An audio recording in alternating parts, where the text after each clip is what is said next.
Chers internautes, bonjour, merci de nous rejoindre pour cette nouvelle édition d'Informatique News Hebdo du lundi 13 avril.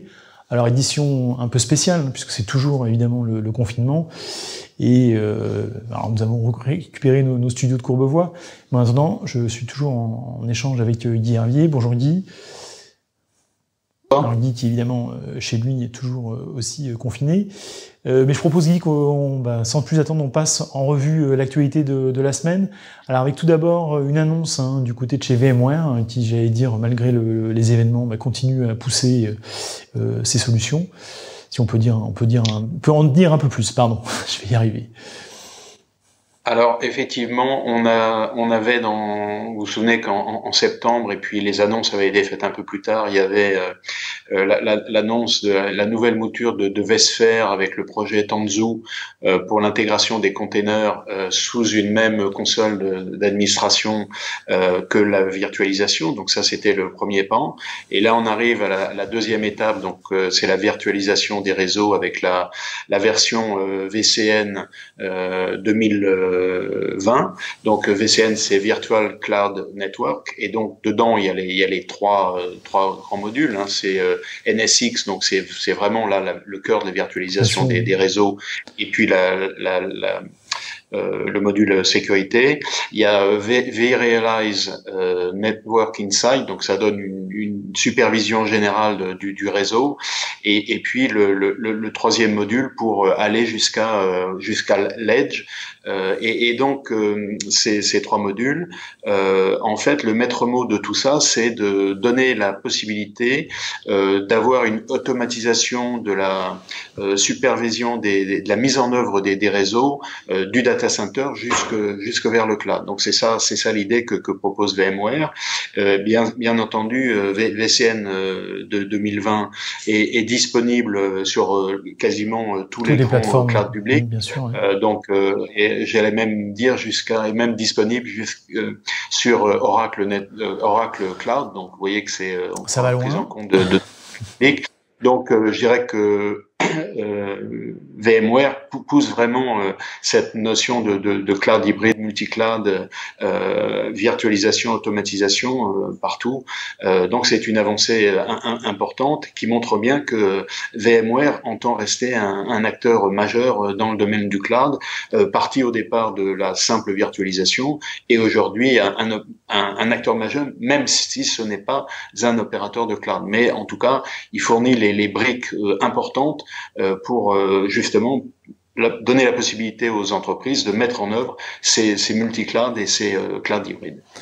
Très bien. Alors, pendant que VMware fait des annonces du côté de Microsoft, on a vu l'annonce du changement de nom d'Office 365, mais peut-être plus intéressant, une étude qui vient de sortir sur l'usage d'Office 365 d'entreprise. Alors, j'allais plutôt dire le mésusage d'Office 365. Alors, on avait déjà parlé, je ne sais pas si vous vous souvenez, on appelait ça les serveurs comateux. Donc, ouais. En gros, c'était une analyse qui avait été faite sur les data centers qui montrait que quasiment 30% des serveurs étaient inutilisés.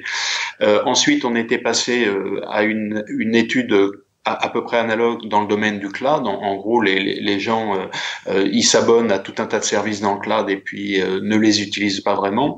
Et là, c'est une étude d'une société qui s'appelle CoreView, qui montre un peu la même idée sur Office 365, montrant que pour 44%, donc c'est une étude qui a été faite auprès de milliers d'entreprises, donc qui est assez représentative, et qui montre que pour 44% d'entre elles, donc presque la moitié, l'utilisation donc l'abonnement qui a été pris sur Office 365, soit il est surdimensionné, soit il est sous-utilisé. Donc je dirais que en termes de résultats, on est à peu près, c'est à peu près le résultat est à peu près le même. Et donc ça veut dire quoi? Ça veut dire que je dirais que du point de vue des administrateurs, des gens de la DSI qui font les achats en nombre de licences d'abonnement d'Office 365, il y a certainement des économies à faire. Donc ça veut dire il faut recenser qui utilise quoi, quelle fonction, et ça me fait un peu penser à l'idée, c'est un peu comme si on utilisait une Formule 1 pour aller faire ses courses, ou comme si on utilisait on mettait ses chaussures de sport pour descendre les poubelles. C'est un peu ça l'idée, c'est qu'il y a vraiment déjà Office 365 dans l'utilisation et surdimensionné pour la plupart des utilisateurs. Et là, en plus, il y a une deuxième étape qui est que finalement, il y a pas mal d'utilisateurs qui ne les utilisent pas. Donc, dans les entreprises, il y a un petit peu de ménage à faire, si je puis dire. Oui, sachant qu'en plus, Microsoft n'est pas vraiment là pour aider les entreprises, puisque voilà, c'est tout rien, grosso modo, pour faire simple. Et ça, je dirais que c'est le problème général des abonnements. Ouais. C'est-à-dire qu'on prend des abonnements et puis après, on oublie qu'on les a pris, mais sur le compte en banque, ça continue d'être ponctionné.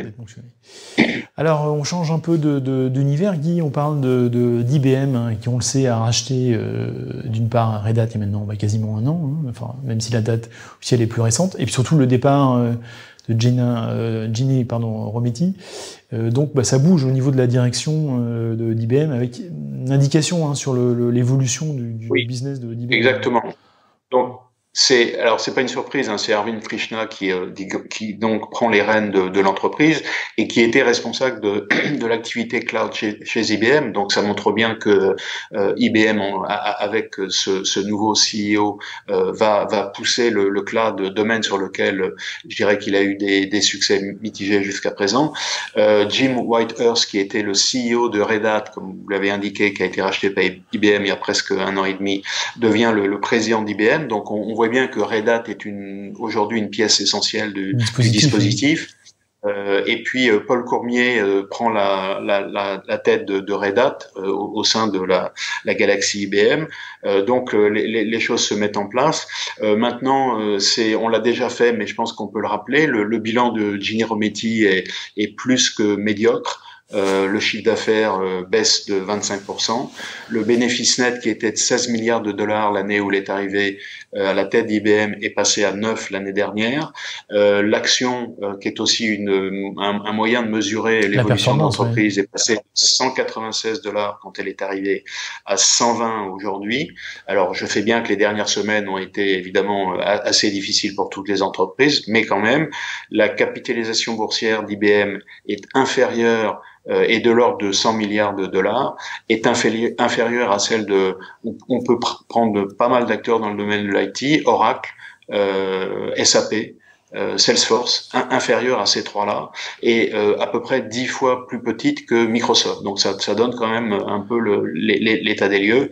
Alors je dirais que pour l'immédiat, Arvind Krishna a publié une lettre sur LinkedIn à tous les IBMers, mais à l'ensemble des clients d'IBM et même au-delà, pour dire que, dans un premier temps, IBM se consacrait à mettre en œuvre toutes les ressources dont elle disposait pour lutter le Covid-19. Et donc, ils ont créé un consortium qui s'appelle Covid-19 HPC, avec AWS, avec Google, avec Microsoft, Nvidia, et puis tout un tas de laboratoires de recherche américains pour mettre à disposition des ressources matérielles et logicielles.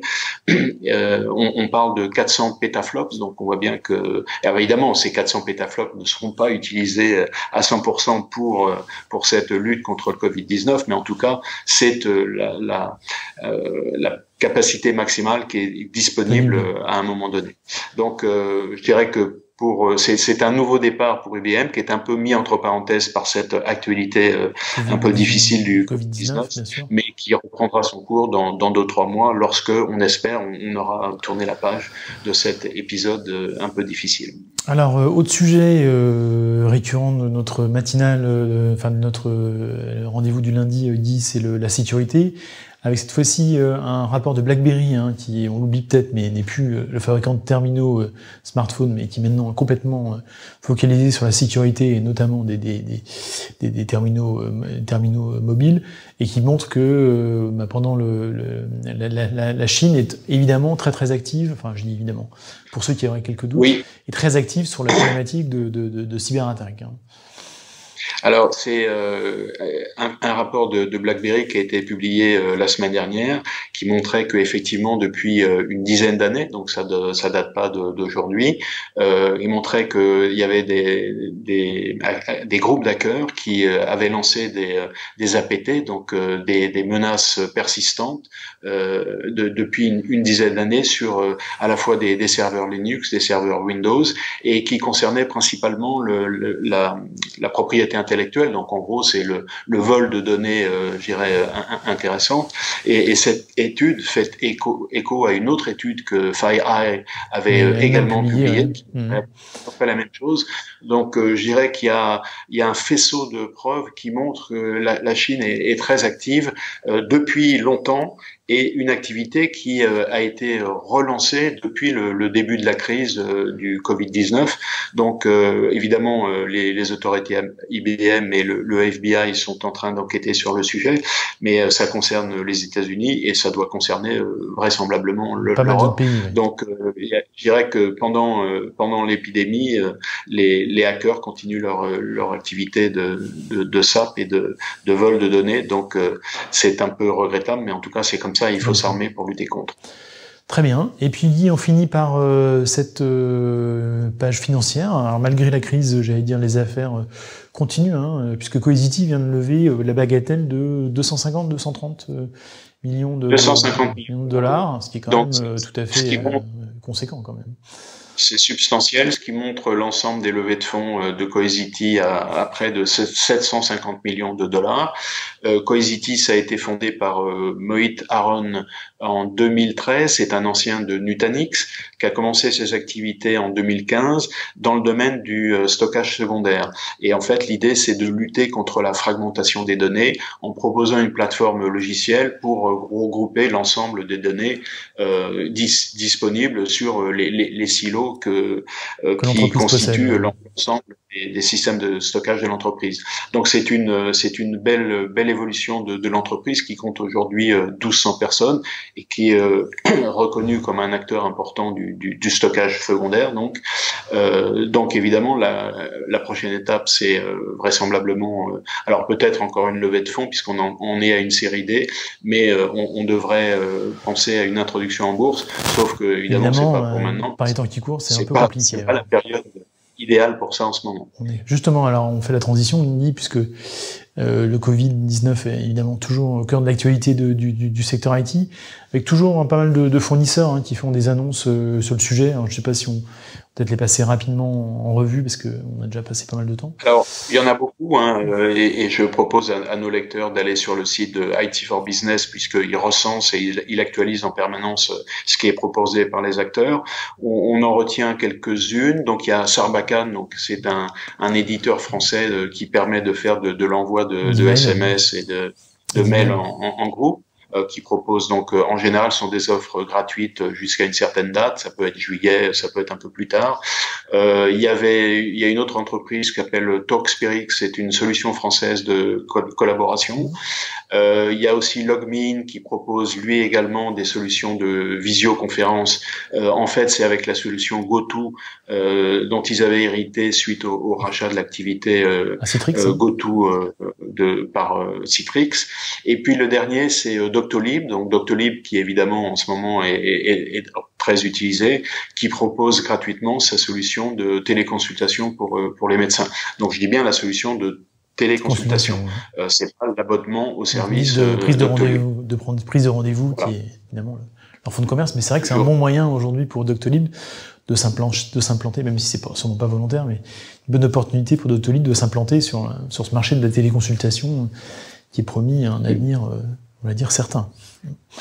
Mais on pourrait aussi le voir pour un certain nombre de acteurs, pour même le plus grand nombre, finalement, d'utiliser cette période pour lancer, promouvoir de nouvelles solutions et puis de rebondir lorsque la crise sera finie. Alors, je veux pas dire qu'il y a un calcul cynique de leur part, mais je dirais que c'est plutôt tirer à profit cette période difficile pour tester de nouveaux outils à grande échelle et puis rebondir ensuite sur un fonctionnement dans une période plus normale.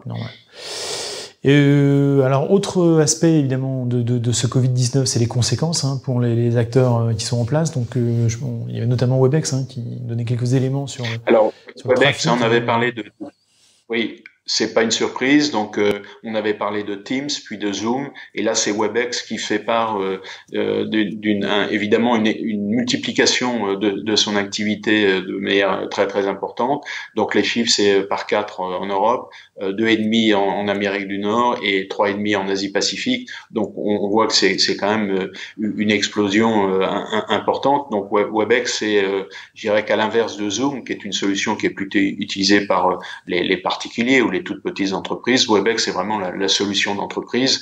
Donc cette explosion de l'utilisation des outils de travail à distance explose et Webex en est une illustration cette semaine. Supplémentaire. Alors, aussi des reports, Guy, je crois, qu'on peut douter de chez Microsoft entre le logiciel et le hardware.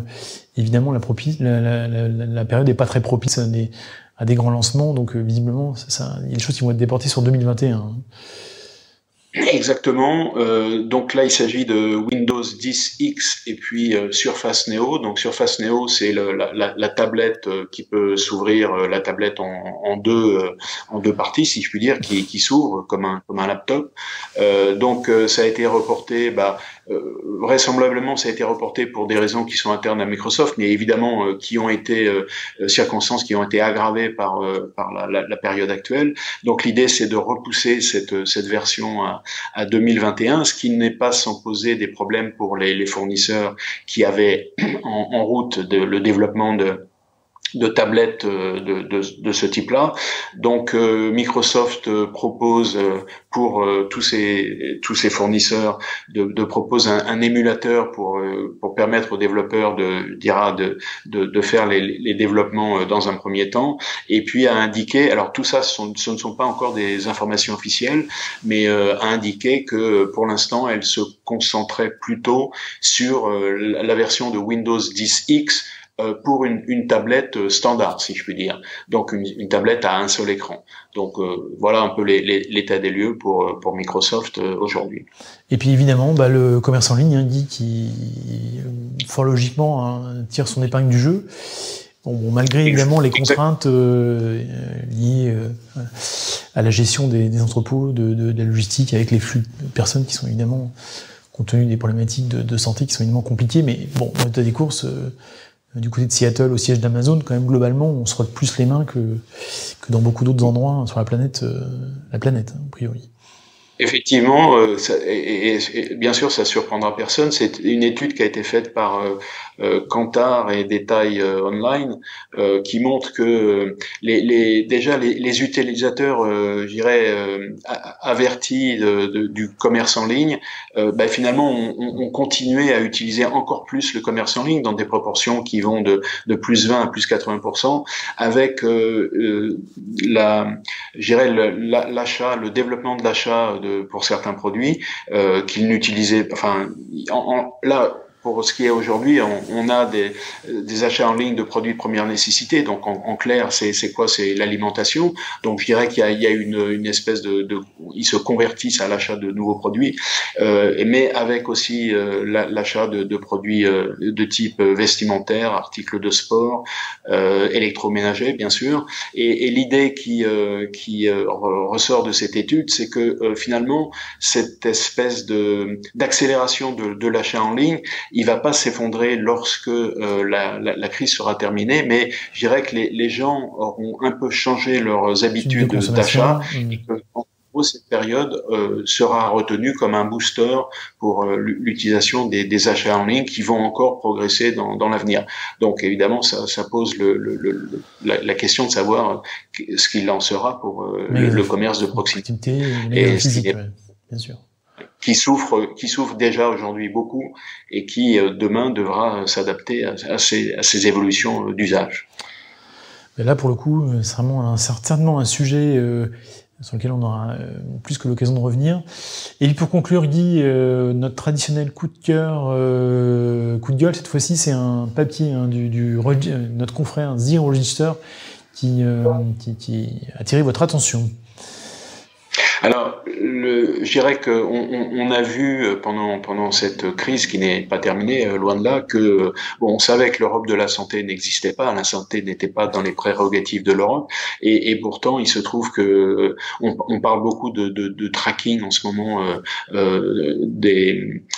pour le développement d'une application qui permettrait je dirais, de mettre en œuvre le déconfinement dans des conditions plus optimales.